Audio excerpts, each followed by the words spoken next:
পুরুষ মানুষের জীবন সবচেয়ে সস্তা। সস্তা বলতে পুরুষ মানুষই হচ্ছে সস্তা।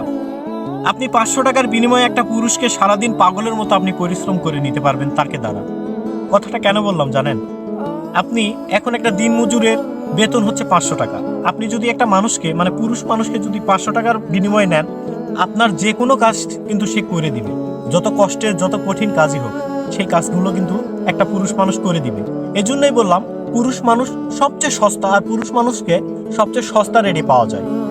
আর আরেকটা কথা, সেটা হচ্ছে পুরুষ মানুষ কখনোই কিন্তু নিজের জন্য বাঁচে না। একটা পুরুষ বাঁচে তার পরিবারের জন্য, তার প্রিয় মানুষের জন্য, তার সন্তানের জন্য। একটা পুরুষ কখনোই নিজের জন্য বাঁচে না। নিজের জন্য যদি বাঁচতে যায় তাহলে সে অনেক আগেই মরে যাবে, আর অনেক আগে তো মরেই যায়। বিশেষ করে ভাই, একটা পুরুষের জীবনে যতটা কষ্ট থাকে, পুরুষ মানুষ কিন্তু সহজে কাঁদে না। আমরা অনেক সময় দেখি অনেক পুরুষ কাঁদে, কিন্তু ভাই যখন সে সবগুলো কষ্ট যখন সে আর বুকে নিতে পারে না, যখন মেনে নিতে পারে না, তখন কিন্তু একটা পুরুষের চোখ দিয়ে পানি বের হয়ে যায়। আর পুরুষ মানুষের চোখের পানির মূল্য আপনারা সবাই বুঝবেন না ভাই। পুরুষ মানুষ সহজে কাঁদে না, এই জিনিসটা একটু হলেও খেয়াল করে দেখবেন। একটা নারী অল্পতেই কেঁদে ওঠে, কিন্তু একটা পুরুষ কিন্তু কাঁদতে পারে না। পুরুষের জীবনটা হয় পাথরের মতো, অনেক শক্ত। আপনি এখানে হাতুড় দিয়ে যতই পেটান যতই আঘাত করেন, একটা পুরুষ মানুষ কিন্তু সহজে কাঁদবে না।